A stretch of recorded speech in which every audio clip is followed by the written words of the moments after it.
har doim vaqt topamiz.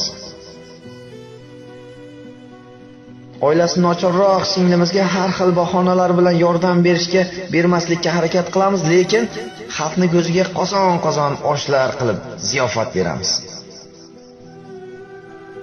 Ota-onamizni haftada bir bora ko'rib kelishga fursat yo'q, lekin ammo ulfatlar bilan o'tirishga har doim vaqt topamiz. Nega?